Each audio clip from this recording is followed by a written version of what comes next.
وبرکاتہ۔ الحمدللہ رب العالمین والصلاة والسلام علی سید المرسلین وعلی آلہ وصحبہ اجمعین ومن تبعہم بإحسان الی یوم الدین۔ اعوذ باللہ من الشیطان الرجیم، بسم اللہ الرحمن الرحیم۔ ادعو الی سبیل ربک بالحکمت والموعظۃ الحسنہ وجادلہم باللتی ہی احسن۔ وقال تعالی قل هذه سبیلی ادعو الی اللہ علی بصیرۃ انا ومن اتبعنی وسبحان اللہ وما انا من المشرکین۔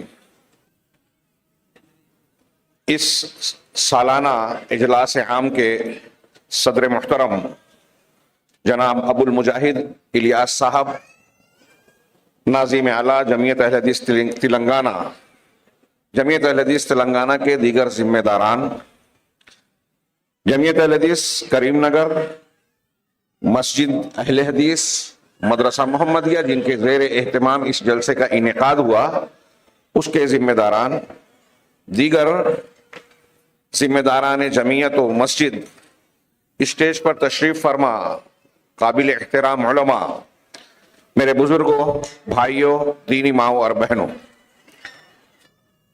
عنوان جس کا تذکرہ ابھی ناظم اجلاس نے فرمایا اس میں تھوڑی سی غلطی ہو گئی، قلب ہو گیا۔ مجھے جو عنوان گفتگو کے لیے دیا گیا وہ یہ ہے دعوت و تبلیغ میں سلف کا منہج، اور دوسرا جو تنظیمی اصولوں سے متعلق گفتگو ہے، مجھے لگتا ہے کہ اگر اس پر بات کروں بھی تو عوامی اعتبار سے وہ ایک خشک موضوع کہلائے گا، اور اس وقت اس کا حالات میں سمجھتا ہوں اس سیاق و سباق کے نہیں محسوس ہوتے۔ تیسرے یہ کہ موضوع سے متعلق جو تفصیلات پیش کرنی چاہیے تھی اس کے پیش نظر وقت بڑا تنگ ہے، اس لیے براہ راست گفتگو کریں۔ منہج سلف بار بار اس کا تذکرہ ہوتا ہے، اور اغیار تو اغیار آج کل یہ دکھائی دیتا ہے کہ ہمارے درمیان بھی کچھ لوگ اس لفظ کا مذاق اڑاتے ہیں۔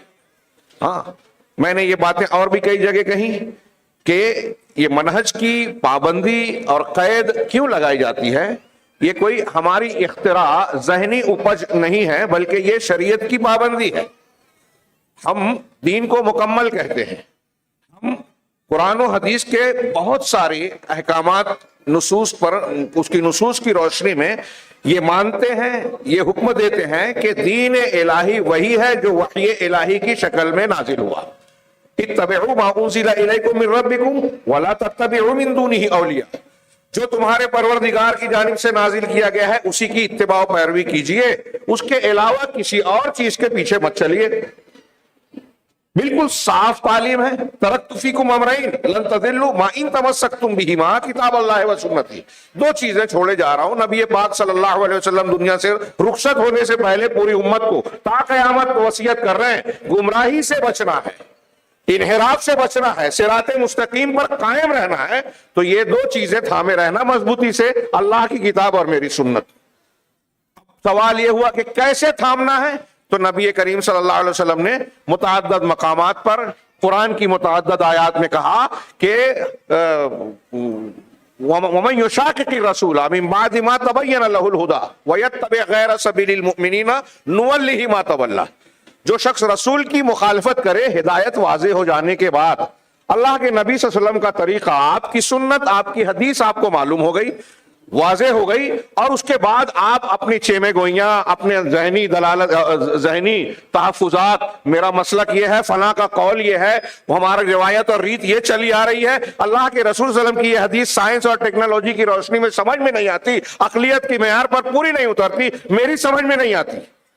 ایسے کسی بھی بہانے کی بنیاد پر اگر کوئی شخص نبی کریم صلی اللہ علیہ وسلم کی احادیث سے انحراف کرتا ہے، آپ کے طریقے سے آپ کی مخالفت کرتا ہے، وہ اس آیت کریمہ کے ضمن میں آتا ہے کہ وہ رسول کی مخالفت کرتا ہے ہدایت کے واضح ہو جانے کے بعد۔ یہ معلوم ہے کہ نبی کا طریقہ ہے، آپ کی طرف سے آیا ہے، اور آپ جو کچھ کہتے ہیں وہ اللہ کی طرف سے کہتے ہیں، وہ وحی الہی ہے، اسے مان لینا ہمارے ایمان کا تقاضا ہے، ہمارا امتحان ہے۔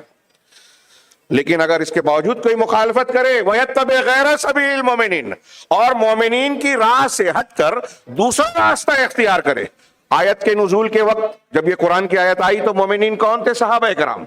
مومنین کا راستہ اور پہلے کہا کہ اللہ کے نبی کی جو مخالفت کرے گا، اور مومنوں کے، اس کا مطلب یہ ہوا کہ مومنین اللہ کے نبی کے راستے کی مخالفت کرنے والے تھے ہی نہیں، نبی صلی اللہ علیہ وسلم کے طریقے پر چلنے والے تھے۔ دو باتیں خود قرآن کہہ رہا ہے، نبی کے طریقے کی مخالفت نہ ہو، اور مومنین یعنی اس وقت اس آیت کریمہ کے مصداق کے طور پر صحابہ کرام کے طریقے کی مخالفت نہ ہو۔ اگر کوئی ایسا کرتا ہے تو نولہ ما تولی، جس راہ پر وہ چلے گا ہم چلنے دیں گے۔ ہاں، اسے توفیق نہیں ملے گی کہ وہ واپس آ جائے، بدعت و خرافات سے توبہ کر لے، وَنُصْلِهِ جہنم، اور جہنم میں اسے ڈال دیں گے، اسے جہنم رسید کر دیں گے، وساءت مصیرہ۔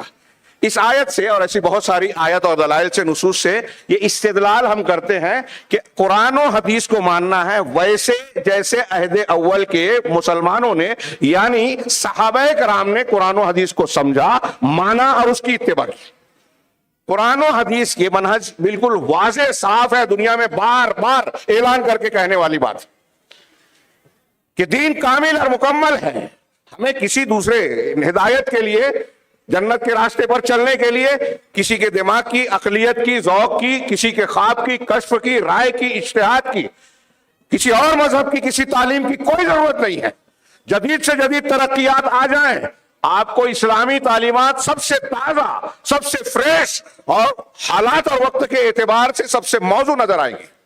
یہ کوئی معمولی دعویٰ نہیں کر رہا ہوں، اور یہ ثابت ہے، یہ اس کے رب کریم رب العالمین علیم و خبیر کی طرف سے ہونے کی ایک بہت واضح دلیل ہے کہ ہر زمانے میں یہ سب سے تازہ دین ہے۔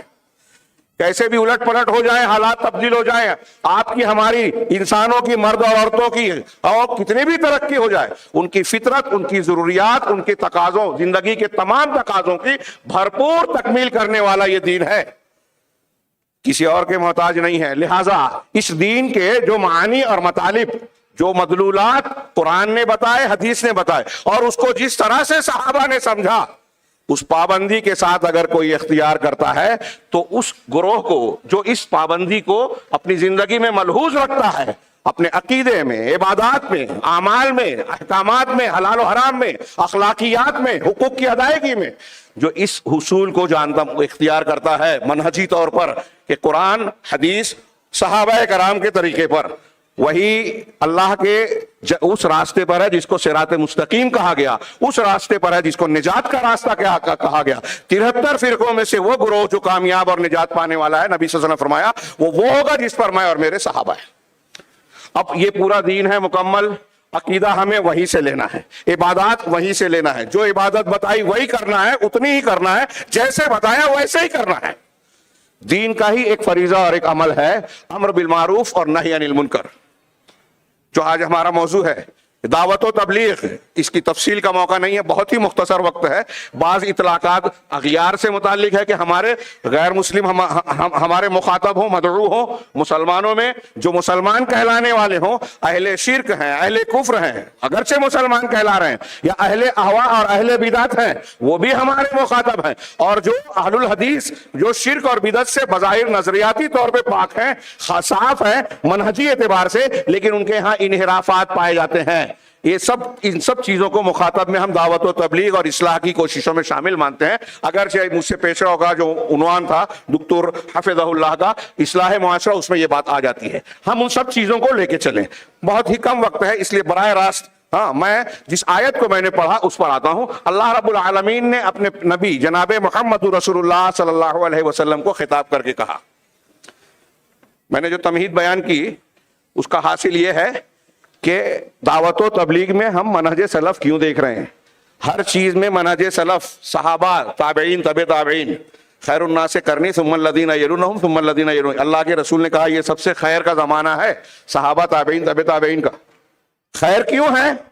اس لیے کہ ان کا عقیدہ صحیح ہے، اس لیے کہ ان کی عبادات اللہ کے یہاں مقبول ہے، معتبر ہیں۔ یہ وہ لوگ جو اہل حق ہیں، اہل السنہ والجماعہ، اہل الحدیث ہیں۔ جو خوارج، روافظ یا بدعتی پیدا ہو گئے، قدریہ اور دوسرے روافظ، وہ اس سے خارج ہیں، اہل سنت میں یا سلف میں وہ نہیں شامل ہوں گے۔ تو ان کے طریقے پر ہم دعوت و تبلیغ کا فریضہ انجام دیں۔ سلف کا دعوت و تبلیغ کا فریضہ کیا تھا؟ الگ الگ کرنا مختصر سے وقت میں ممکن نہیں ہے، اس لیے ایک جملہ یہ کہوں، جیسا کہ اس آیت سے میں نے استدلال کیا سورہ نساء کی ومن یشاقق الرسول سے، اس میں بالکل صاف ظاہر ہے کہ صحابہ کرام کا سلف کا طریقہ وہی تھا جو جناب محمد رسول اللہ صلی اللہ علیہ وسلم کا طریقہ تھا. اور جناب محمد رسول اللہ صلی اللہ علیہ وسلم کا طریقہ کیا تھا؟ ام المومنین حضرت عائشہ کی زبان کے فرمان کے مطابق کان خلقہ القرآن، آپ کے اخلاق، آپ کی زندگی کے نشے و فراز، سارے معاملات قرآن کا زندہ چلتا پھرتا نمونہ تھا. تو آپ کی زندگی میں قرآن کی تعلیمات نظر آتی ہے. اور صحابہ کرام آپ کی زندگی، کوئی شخص آپ کی زندگی کی پیروی کر رہا ہے تو وہ قرآن و حدیث کی پیروی کر رہا ہے. اس لیے اگر ہم دیکھیں کہ قرآن و حدیث نے دعوت و تبلیغ کے جو اصول ضابطے دیے ہیں، جو منہج بتایا ہے، وہی منہج صحابہ کرام اور سلف کا تھا. ہاں، اس عنوان کی ضرورت کئی اعتبار سے ہے. میں اشارہ صرف کروں ایک دو جملے میں کہ آج روئے زمین پر مسلمانوں میں، عالم اسلام اور عالم کفر میں جو مسلمان کام کر رہے ہیں مختلف تنظیموں، جماعتوں کی شکل میں، الگ الگ ناموں سے، آپ دیکھیں گے کہ ہر ایک محنت کر رہا ہے، کچھ نہ کچھ اپنے تئیں مشقت کرتا ہے، کتابوں کی اشاعت کرتا ہے، پروگرام کرتا ہے، دعوت و تبلیغ اور اپنے افکار و خیالات کی اشاعت کی بھرپور کوششیں کرتا ہے. کچھ لوگوں کی کوششوں پر بڑا تعجب ہوتا ہے. ہاں، لیکن جیسے اللہ کے نبی صلی اللہ علیہ وسلم کے فرمان ہے کہ لوگ فرقوں میں بٹ جائیں گے، تو یہ فرقوں میں کیسے بٹیں گے؟ افکار کی بنیاد پر، منہج کی بنیاد پر، نئے نئے طریقے اور راستے، اصول، ضابطے اختیار کرنے کی بنیاد پر. تو ہم اس معاملے میں بھی، دعوت و تبلیغ کے معاملے میں بھی دیکھتے ہیں کہ لوگوں نے الگ الگ راہیں اختیار کر لی اپنے اپنے طور سے. اب وہ محنت کر رہے ہیں، پیسہ لگا رہے ہیں، وقت دے رہے ہیں، کوشش کر رہے ہیں. بڑے بڑے یہ پنڈال تو چھوٹے ہیں، عالمی ملکی قسم کے بڑے بڑے پروگرام ہوتے ہیں، لاکھوں کی تعداد میں لوگوں کا اجتماع، ایک جو ہے جماوڑا ہوتا ہے، دین کی باتیں ہوتی ہیں، مظاہرہ ہوتا ہے، فخر ہوتا ہے، رپورٹیں ہوتی ہیں کہ بڑی دین کی خدمت کر دی اور ایسا کیا اور ویسا کیا. نتائج کیا ہیں؟ کتنا بھی آپ مظاہرہ کر لیں، نتائج کے لیے سب سے بہترین نتیجہ آپ دیکھیں کہ جناب محمد رسول اللہ صلی اللہ علیہ وسلم کی دعوت و تبلیغ سے بہتر پوری انسانی تاریخ میں، دوسروں کی تو بات چھوڑیے، آپ سے پیشوا انبیاء کی دعوتیں بھی اتنی کامیاب نہیں ہوئی پوری انسانی تاریخ میں. آپ جب مبعوث ہوئے تو کیا حالات تھے؟ جاہلیت اور جہالت کا بھرپور دورہ. اس تفصیل کو آپ پڑھتے ہیں، جانتے ہیں، سیرت کی کتابوں کے حوالے سے سنتے رہتے ہیں کہ جس وقت آپ نبوت کی حیثیت سے مبعوث ہوئے، ہاں، نبی بن کر، تو کیا حالات تھے مکہ کے، عرب کے اور پھر پوری دنیا کے. ہر قسم کی برائی، علم، تہذیب و تمدن کے نشانات مٹ چکے تھے. کون سی عقیدے اور عمل کی برائی تھی جو دنیا میں نہیں تھی؟ لیکن جس سماج اور معاشرے سے کو آپ نے خطاب کیا، دعوت دی، صرف 23 سالہ دور نبوت میں، صرف 23 سالہ، یہ تاریخ انسانی کا ایک معجزہ ہے جس کا اعتراف غیر مسلم انصاف پسند علماء اور مستشرقین بھی کرتے ہیں مختلف انداز میں، کہ 23 سالہ دور نبوت میں آپ نے پورے معاشرے کی کایا پلٹ دی. اصلاح معاشرہ، دعوت و تبلیغ، تربیت و تزکیے کے ساری باتیں آپ کو نظر آئے گی آپ کی زندگی میں. 23 سالہ زندگی میں دنیا کی سب سے، تاریخ انسانی کی سب سے بڑی جہالت اور جاہلیت تاریخ انسانی کی سب سے بہترین تہذیب و تمدن میں بدل گئی. آپ کے بعد آنے والی ہر تہذیب و تمدن نے اللہ کے نبی صلی اللہ علیہ وسلم کے صحابہ کی تہذیب و تمدن سے خوشہ چینی کی، اسے سبق لیا اور ترقی کی راہوں پر چلے. آج جب ہم کہتے ہیں کہ دنیا گلوبل ولیج بن گئی ہے، انسان ہواؤں میں اڑ رہا ہے، پانی میں مچھلیوں کی طرح تیر رہا ہے اور لوگ قریب سے قریب تر آ گئے ہیں، یہ ترقیات بھی کوئی مانے یا نہ مانے جناب محمد رسول اللہ صلی اللہ علیہ وسلم کی یہ علمی تحقیقی راستے پر لے جانے والی تربیت کا نتیجہ ہے، تہذیب و تمدن کے راستے پر لے جانے والی تربیت کا نتیجہ ہے. حالانکہ آپ کی دعوت کو ماننے والے ہم اور آپ خود آپ کے طریقے سے پچھڑ گئے ہیں، اور اسی لیے اس کی ضرورت پیش آ رہی ہے کہ ہم یہ جانیں کہ دعوت و تبلیغ کا نبوی منہج کیا ہے. ہم بڑی محنتیں کر رہے ہیں پوری دنیا میں، لیکن وہ نتیجے برآمد نہیں ہو رہے ہیں. کیوں نہیں ہو رہے ہیں؟ جو نبی صلی اللہ علیہ وسلم کی دعوت و تبلیغ کے اصلاح و تزکیے کی شکل میں آیا. ہاں، وَالَّذِي بَعَثَ فِي الْأُمِّيِّينَ رَسُولًا مِّنْهُمْ يَتْلُو عَلَيْهِمْ آيَاتِهِ وَيُزَكِّيهِمْ وَيُعَلِّمُهُمُ الْكِتَابَ وَالْحِكْمَةَ وَإِن كَانُوا مِن قَبْلُ لَفِي ضَلَالٍ مُّبِينٍ. اگر میں اپنی اس تقریر کے لیے، خطاب کے لیے موضوع کے صرف اس ایک آیت کو بھی موضوع بناتا تو بات ادھوری رہ جاتی ہے. اس آیت میں نبی کریم صلی اللہ علیہ وسلم کے 4 کام بتائے: تلاوت آیات، تزکیہ نفس اور تعلیم کتاب و سنت. یہ 4 چیزیں. اتنے پر اللہ کے نبی صلی اللہ علیہ وسلم نے سماج اور معاشرے کی کایا پلٹ دی. اب مزید تفصیلات اپنی جگہ. یہ 4 کام بنیادی طور سے بتائے. اللہ تعالیٰ نے آگے کہا وَإِن كَانُوا مِن قَبْلُ لَفِي ضَلَالٍ مُبِينٍ. یہ امیین میں آئے تھے, ان پڑھ لوگوں میں, گمراہ تھے, جاہل اور جاہلیت کے شکار تھے, گمراہ تھے. نبی صلی اللہ علیہ وسلم کی تلاوت آیات, تزکیہ, تعلیم کتاب و سنت کے بعد گمراہ نہیں رہ گئے. دنیا کے سب سے اعلیٰ مقام کے ہدایت یافتہ ہو گئے, سب سے زیادہ پاکیزہ ظاہر و باطن والے ہو گئے, دنیا کی سارے معاشروں کے لیے ایک نمونے والا معاشرہ بن گئے. مسلمان تو مسلمان, غیر مسلم نے بھی اعتراف کیا کہ محمد صلی اللہ علیہ وسلم عظیم شخصیات, جس کو اس نے انگلش لفظ ہیرو کے طور پہ ضرب کیا, کہ محمد صلی اللہ علیہ وسلم ہیروز کی نرسری تھے. آپ کی زیر تربیت رہنے والے صحابہ کرام عظیم شخصیات بن گئے. جو آپ کے طریقے پر چلا وہ بڑا بن گیا. اور ایک مستشرق نے کہا کہ تاریخ انسانی میں کسی ایک دور میں اتنے عظیم اور بڑے بڑے لوگ کبھی اکٹھا نہیں ہوئے جتنے جناب محمد رسول اللہ صلی اللہ علیہ وسلم کی زیر تربیت صحابہ کرام جو ہے کی شکل میں بہترین لوگ پیدا ہوئے. ہر آپ دیکھیے مختلف شخصیات کو الگ الگ انداز میں نمایاں. سیدنا ابوبکر صدیق الگ حیثیت سے بے مثال, عمر فاروق بے نظیر شخصیت, عثمان غنی, حضرت علی, عبد الرحمن بن عوف, ابو عبیدہ بن جراح, سعید بن زید رضی اللہ عنہم, اور صحابہ کرام کی ایک لمبی فہرست, ہر کوئی الگ الگ خصوصیت کا حامل. ایسی عظیم شخصیات ایک دور میں اکٹھا نہیں ہوئی. میں یہاں اس تفصیل سے صرف یہ سوال کر کے آپ کے دماغ کو جھنجھوڑنا چاہتا ہوں کہ جس نبی صلی اللہ علیہ وسلم کا یہ نمونہ, ان کی کوشش اور دعوت و تبلیغ, اصلاح و تزکیہ کے نتیجے کا یہ عظیم الشان نتیجہ ہمارے سامنے تاریخ میں موجود ہے, اس سے بہتر طریقہ کوئی فلاں مولانا صاحب, پیر صاحب ایجاد کریں گے, دانشور صاحب ایجاد کریں گے. میں نام نہیں لینا چاہتا, ہاں فلاں جگہ سے ایک بزرگ نے یہ کام شروع کیا, فلاں سے یہ کام شروع کیا, اس کے بعد سے ایسا ہو رہا ہے, فضائل اور اس کے نام پہ چل رہا ہے کاروبار, اقامت دین کی پوری وہ چل رہی ہے. ہاں یہ منہج سلف کا اصول یہ بھی ہے. اس میں ایک اصول میں بات آئے گی کہ شخصیات اور تعصبات کی بنیاد پر, تحزب اور جماعتی گروہ بندی کی بنیاد پر دعوت و تبلیغ کا کام نہیں ہوگا. کتاب و سنت پر تمسک, اصولوں کی بنیاد پر آپ کسی سے محبت اور مخالفت کو اختیار کریں گے, صحیح کو صحیح اور غلط کو غلط کہیں گے. دعوت و تبلیغ کا یہ بھی اصول ہے. اور یہ امتحان ہمارے گھروں سے ہوتا ہے, ہماری مسجدوں اور جماعتوں سے ہوتا ہے. 2 گروہ بن گیا, جھگڑا ہو رہا ہے, آپ غلط کا ساتھ دے رہے ہیں, آپ اس میں فیل ہو گئے. آپ کو دین کا کام نہیں کرنا چاہیے اگر آپ سیدھا اپنی اصلاح نہیں کر سکتے. بہرحال میں آؤں اس پر کہ نبی صلی اللہ علیہ وسلم کا یا قرآن کا بتایا ہوا دعوت کا کہ اصول ضابطے کیا ہیں. ادعو, اللہ نے فرمایا ادعو الی سبیل ربک بالحکمت والموعظۃ الحسنہ وجادلہم باللتی ہی احسن. صرف اس ایک آیات کی ہدایات کو, تفصیلات کو میرے وقت میں سمیٹا نہیں جا سکتا, بلکہ اس کے کئی گنا وقت میں شاید سمیٹا نہیں جا سکتا. ادعو, اللہ نے آرڈر دیا, دعا کے دعوت دو, بلاؤ, پکارو. یہ آرڈر ہے, فعل امر عربی میں کہتے ہیں, جو قرائن سے خالی ہو تو وجوب کا مقتضی ہے, مطلب یہ فرض ہے. ہاں دعوت و تبلیغ کے سلسلے میں ایک اصول یہ بھی دھیان رکھنا چاہیے کہ شریعت اور دین میں کچھ چیزیں ایسی ہیں جو اٹل حقیقتیں ہیں, جس کو عربی میں ثوابت کہتے ہیں, ثوابت, اور کچھ ایسی چیزیں ہیں جو اجتہادی کہلاتی ہیں. میں صرف مثال دوں کہ ثوابت جیسے توحید ہے, اتباع سنت ہے, بدعت کو اور شرک کو رد کرنا ہے, امر بالمعروف نہی عن المنکر کی فرضیت ہے. یہ ثوابت ہیں, اللہ رب العالمین کی طرف سے یہ طے شدہ باتیں ہیں, اس میں کوئی تبدیلی نہیں ہو سکتی, حقیقتیں ہیں.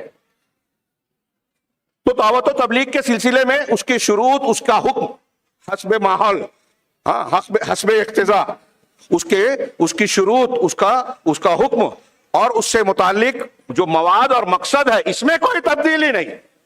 اس میں جو ترجیحات شریعت نے مقرر کی ہے کہ سب سے پہلے, سب سے ضروری کس چیز کی دعوت دی جائے گی, اس جملے پر توجہ دیجئے, وقت نہیں ہے کہ میں شاید اس کی تفصیل میں جا سکوں. کس چیز کی دعوت دی جائے گی سب سے پہلے, سب سے زیادہ؟ ابھی آپ نے 2-3 خطابات میں سنا کہ توحید کی دعوت دینا, شرک سے روکنا, وَلَقَدْ بَعَثْنَا فِي كُلِّ أُمَّةٍ رَسُولًا أَنِ اعْبُدُوا اللَّهَ وَاجْتَنِبُوا الطَّاغُوتَ. یہ دعوت و تبلیغ کے سلفی منہج کا ایک دم عنوان ہے, جو قرآن حدیث اور تمام انبیاء کا طریقہ ہے کہ توحید کی دعوت دینا, تخلیہ, ہاں, اور شرک سے روکنا, تخلیہ. ایک چیز سے آراستہ کرنا, ایک چیز سے صفائی کرنا. جتنی برائیاں ہیں اس کی صفائی شرک کی شاخیں ہیں, اس کا تخلیہ کرنا ہے. جتنی اچھائیاں ہیں وہ سب توحید کی شاخیں ہیں, اس کو لوگوں میں استوار کرنا ہے, پھیلانا ہے. یہ تخلیہ ہے کہ لوگ اس کو اختیار کریں, آراستہ ہو جائیں اس سے. یہ ٹاپک اور مضمون, اس میں جو ترجیحات ہیں وہ بھی شریعت کی مقرر کی ہوئی ہے. اگر ایک قوم توحید پر شرک میں مبتلا ہے اور آپ اس کو فضائل سونے کے آداب بتا رہے ہو, کھانے کے اور مسواک کی فضیلت بتا رہے ہو, فلاں چیز کی فضیلت بتا رہے ہو, آپ اس سے یہ کہہ رہے ہو کہ ٹھیک ہے آپ اپنے شرک پر رہیں, بدعت کریں کہ نہ کریں, قبر پہ جائیں کہ نہ جائیں, میلاد پڑھے کہ نہ پڑھے, ایک ہو جائیں. کوئی صحابہ کرام کو گالی دے رہا ہے, اس سے اتحاد کر لیں. صحابہ کرام کو گالی دینا ہمارے مسلمات کے اٹل حقیقتوں کے خلاف ہے. قرآن و حدیث کی بہت سی دلیلوں نے صحابہ کرام کی تعریف کی ہے. اگر کوئی صحابہ کی برائی کرتا ہے, ایک صحابی کو برا کہتا ہے, تو وہ ان سارے مسلمات کو, مسلمانوں کے متفقہ عقیدے کا رد کر رہا ہے. وہ سلفی منہج والا ہو ہی نہیں سکتا. اور آپ اس کو فضائل بنائیں, آپ اس کو اتحاد کی دعوت دیں, یہ آپ کی دعوت و تبلیغ کا سلفی منہج, نبوی منہج ہو ہی نہیں سکتا. اور ایسی ہی دعوتیں آج ہمارے یہاں ارد گرد پھیلی ہوئی ہے. میں جو آیت پڑھ رہا ہوں, پہلا ادعو, آرڈر, وَلْتَكُن مِّنكُمْ أُمَّةٌ يَدْعُونَ إِلَى الْخَيْرِ, تمہیں ایک گروہ ہونا چاہیے جو دعوت الی الخیر کا فریضہ انجام دے. یہ دعوت فرض ہے, لیکن کیسے؟ ہر شخص پر اس کے علم اور اس کی قدرت کے مطابق. یہ دو پابندی ہے, من رأى منکم منکرا فلیغیرہ. اور اس قسم کے عموم سے آج کل ہمارے یہاں بڑی بحث چلتی ہے کہ ہر کوئی دعوت و تبلیغ دے کر سکتا ہے, اسٹیج سجا سکتا ہے, لہذا وہ مائک پر کھڑے ہو کے تھوڑا جدید قسم کی عیسائیوں کی وہ اصطلاح استعمال کر کے وہ فتوی بازی بھی کر رہا ہے. علماء کبار جہاں بچنے کی کوشش کرتے ہیں جواب دینے سے, ہمارے کئی جاہل لوگ تھوڑا موڑا مطالعہ کرنے کے بعد دھڑا دھڑ فتوی دے رہے ہیں. یہ کوئی کھیل تماشا نہیں ہے, معمولی بات نہیں ہے. وَلَا تَقْفُ مَا لَيْسَ لَكَ بِهِ عِلْمٌ, اس آیت کی تفسیر اور سلف کا منہج دیکھیے کہ جس کا علم نہیں ہے اس کے پیچھے مت چڑھو, اس کے پیچھے نہ پڑھو. ان السمع والبصر والفؤاد كل اولئک کان عنہ مسئولا, آنکھ کان دل و دماغ کے بارے میں سوال ہوگا. ہاں, صحابہ کرام تابعین ایسا کہتے ہیں کہ اگر ہم سے کوئی حلال و حرام پوچھتا, عبداللہ ابن مسعود کہتے ہیں میرے رونگٹے کھڑے ہو جاتے تھے. امام شافعی کہتے ہیں کہ ہمارے زمانے میں مسئلہ یہ تھا کہ ایک آدمی پوچھنے آتا حلال حرام کے بارے میں, ایک عالم دوسرے کے پاس, دوسرا تیسرے کے پاس, وہ اس کے پاس, وہ گھوم پھر کے پہلے کے پاس آ جاتا. یہ کتمان علم اور زبردستی علم چھپانے کی وجہ سے وہ نہیں کرتے تھے, احتیاط اور ڈر کی وجہ سے کہ اگر ہم نے غلط جواب دیا تو اللہ کے پاس پکڑے جائیں گے. یہ ان کا احتیاط تھا. اور یہ قیامت کی نشانی ہے کہ لوگ صغار لوگوں سے, صغار فی العلم, صغار فی العقیدہ, صغار فی السن جو بھی کریں. اور عبداللہ ابن مبارک کی تفسیر مانے تو صغار چھوٹے چھوٹے وہ لوگ جو اہل بدعت ہے ان سے فتویٰ پوچھ رہے ہیں, ان سے دین سیکھ رہے ہیں, جنہیں خود دین بتانے کی سمجھانے کی ضرورت ہے, وہ لوگوں کو سکھا رہے ہیں. جب گمراہ, جب رہنما ہی بھٹکا ہوا ہوگا تو کیا بتائے گا. تو پہلی بات کہ یہ دعوت کا فریضہ فرض ہے علم اور قدرت کے ساتھ. آپ کو اگر ایک آیت معلوم ہے تو آپ ایک ہی آیت بتائیں گے, 2 4 5 نہیں, جتنی معلوم ہے اتنی بتانا. اور اس میں بھی جو نہیں سمجھا ہے وہ اہل علم کی طرف پلٹا دیا جائے. اسی لیے دعوت کے مسلمہ اصولوں میں سے یہ ہے کہ اہل علم, اہل قدرت, جن کو یہ صلاحیت ہے, جو اس مزاج اور مقام رکھتے ہیں, جو انہی کے لائق ہے یہ. فَاسْأَلُوا أَهْلَ الذِّكْرِ, اور اس قسم کی دلیلوں سے استدلال کیا جا سکتا ہے, وقت نہیں ہے. ہاں, کہ جو اہل علم ہے, مرکزیت, مرجعیت ان کو ہوگی. اگر کوئی غیر اہل علم کام کر بھی رہا ہے دعوت و تبلیغ کا تو اسے اہل علم کی سرپرستی اختیار کرنا چاہیے. اس سلسلے میں بعض خطابات میں نے اور دوسرے علماء تفصیل بیان کرتے ہیں. عرب علماء اس پر بہت کچھ لکھ رہے ہیں, بیان کر رہے ہیں, دلائل دے رہے ہیں. دوسری بات, ادعو الی سبیل ربک. اب اللہ نے پہلے میں آرڈر دیا, نبی صلی اللہ علیہ وسلم کو حکم دیا, آپ اسوہ ہیں امت کے لیے, لہذا آپ کو کوئی حکم دیا گیا تو آپ کا حکم ساری امت کے لیے بھی نمونہ ہے. چنانچہ اب ہم کو بھی دعوت دینی ہے. کیسے دینی ہے؟ پہلے یہ بتایا الی سبیل ربک, اپنے رب کے راستے کی طرف. یہ دعوت کی اتجاہ, رخ, راستہ مقرر کر دیا اللہ نے.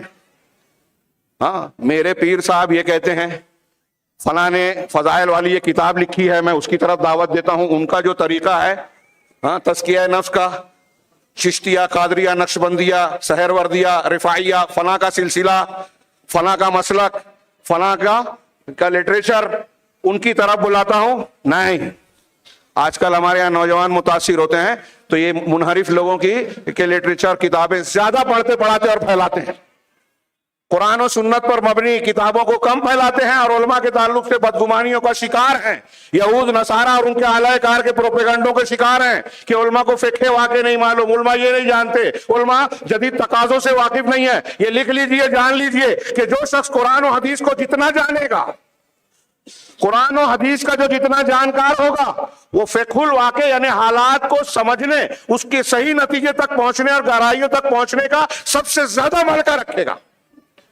آپ اس کو دیکھ لیجئے، یہ فقہ الواقع کے جانکار سطحیت کی بات کرتے ہیں، سیاسی اسلام اور اسلامی سیاست میں فرق نہیں کر پاتے اور سطحیت کے شکار ہو جاتے ہیں، سازشوں کا شکار ہو جاتے ہیں۔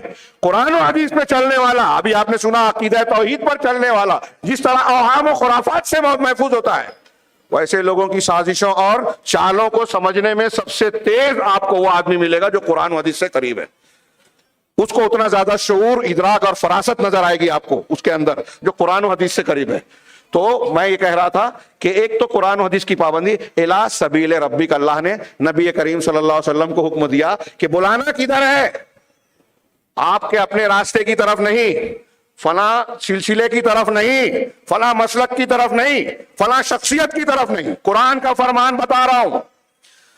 اہل علم موجود ہیں مجھ سے بڑے بڑے، ہاں بڑی ذمہ داری کے ساتھ، اور میں یہ مانتا ہوں مسلمانوں کو اس سبق کی بہت ضرورت ہے، یہ اللہ کا فرمان ہے، یہ قرآن آپ فضیلت کے طور پر پڑھ رہے ہیں، ختم کرتے ہیں، ہاں حرف حرف کا اجر لینے کے لیے، ہاں ان فضائل کے پیچھے ذمہ داریاں ہیں، احکامات ہیں، اگر آپ نے ان کو فراموش کر دیا تو فضائل کوئی معنی نہیں رکھتے۔ آپ کروڑ مرتبہ لا الہ الا اللہ پڑھیں لیکن آپ کے عقیدے میں عمل میں شرک ہے تو آپ کا لا الہ الا اللہ بیکار ہے۔ آپ آیت الکرسی پڑھ رہے ہیں، اللہ لا الہ الا هو الحی القیوم، اور کسی پیر صاحب کو زندہ مانتے ہو اللہ کی طرح، اس کو پکارتے ہو اللہ کی طرح، اس کی سفارش کو بنیاد سمجھ کے سمجھتے ہو کہ ہماری حاجتیں پوری کروا دے گا، اللہ نہ چاہے تب بھی۔ اللہ نہیں چاہتا اولاد دینا، پیر صاحب کی درگاہ پہ جائیں گے وہ دلا دیں گے، وہ اللہ کا فیصلہ بدلوا دیں گے۔ آج ہمارے ایسے عقیدے پائے جا رہے ہیں، تو آپ کا لا الہ الا اللہ آیت الکرسی پڑھنا فضیلت نہیں دے گا، اجر و ثواب نہیں دے گا، کیونکہ آپ خود توڑ رہے ہیں۔ تو میں یہ عرض کر رہا تھا کہ بزرگوں، فلانوں اور ڈھماکوں کے راستے کی طرف نہیں، اللہ تعالیٰ تعین کر رہا ہے کہ آپ کی دعوت و تبلیغ کا رخ، راستہ، مقصود اور ہدف کیا ہونا چاہیے، الی سبیل ربک، اپنے رب کے راستے کی طرف۔ اب رب کے راستہ کیا ہے؟ قرآن و سنت، فلاں ڈائری، فلاں کتاب، آپ کے اپنے اصول۔ اب ہمارے یہاں بھی امتحان ہوتا ہے۔ ابھی میں نے بتایا کہ دعوت و تبلیغ کے سلفی اصول میں، صحابہ، تابعین، تبع تابعین کے اصول میں بھی آپ دیکھیے، انبیاء کی طرح کسی صحابی کو آپ نہیں پائیں گے کہ کسی نے شرک کیا ہو اور خاموش رہا ہو۔ ہاں بدعت اور خرافات پر چلنے والوں کی نشاندہی نہ کی ہو۔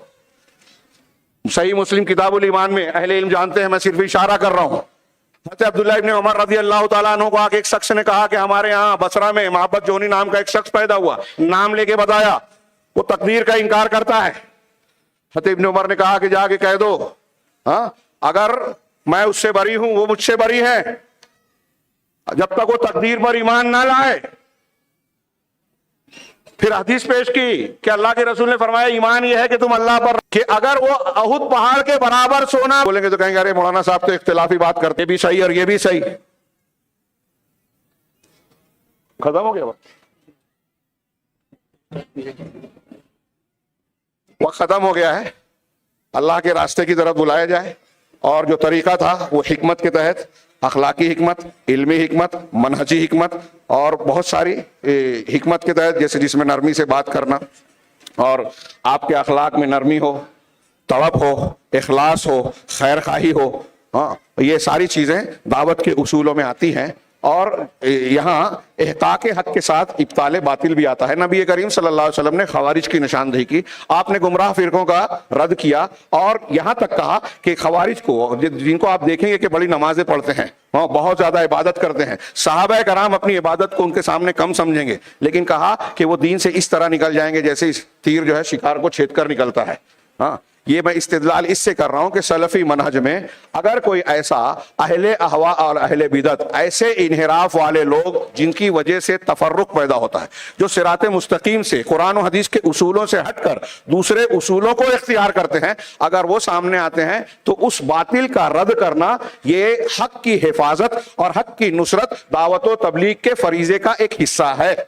نہی عن المنکر، برائی سے روکنا، جس میں سر فہرست شرک ہے، پھر اس کے بعد سر فہرست بدعت ہے، پھر کبائر ہے، ان چیزوں سے روکنا یہ امر بالمعروف یا دعوت و تبلیغ کا ایک حصہ ہے، اور امت اور قوم کو عذاب سے بچانے کے لیے ضروری ہے۔ جس سماج اور قوم میں برائی سے روکنے کا عمل تھم جائے، بدعتوں سے لوگ نہ روکے، شرک سے نہ روکے، تو وہاں فلسطین کی طرح مظلوم لوگ پائے جائیں گے۔ اور دوسری جگہوں پر کبھی آج فلسطین، کل فلاں اور پرسوں فلاں جگہ پر مسلمانوں پر ظلم ہوگا، ہم دوسری باتیں کریں گے، ایک دوسرے پر الزامات لگائیں گے، میمورنڈم دیں گے، فلاں اور فلاں کے کردار کا جو ہے محاسبہ کریں گے، لیکن حقیقت میں اگر غور کرے تو یہ اللہ تبارک و تعالیٰ نے ایسی وعیدیں سنا رکھی ہے کہ اگر تم اللہ کے راستے سے، توحید سے انحراف کرو گے اور دعوت و تبلیغ نہی عن المنکر کا فریضہ اپنے سماج میں انجام نہیں دو گے تو اللہ کا عذاب آئے گا، جس میں بروں کے ساتھ اچھے بھی لپیٹے جائیں گے۔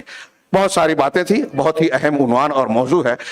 اس تناظر میں بھی کہ ہمارے ہاں جو دعوت و تبلیغ کے کام ہو رہے ہیں، اس میں سلفی منہج کو سامنے رکھ کر صحیح منہج کو اختیار کرنا، سمجھنا بہت ضروری ہے، اور اسی منہج میں ہماری دنیا میں بھی ترقی ہے، سعادت ہے، اور آخرت میں بھی کامیابی۔ اللہ رب العالمین ہمیں خیر کی توفیق دے، دین کو سمجھنے اور اس کے مطابق زندگی گزارنے کی توفیق دے، اور اس کی برکت سے دنیا اور آخرت میں نجات دے۔ وآخر دعوانا ان الحمد للہ رب العالمین، صلی اللہ علیہ وسلم۔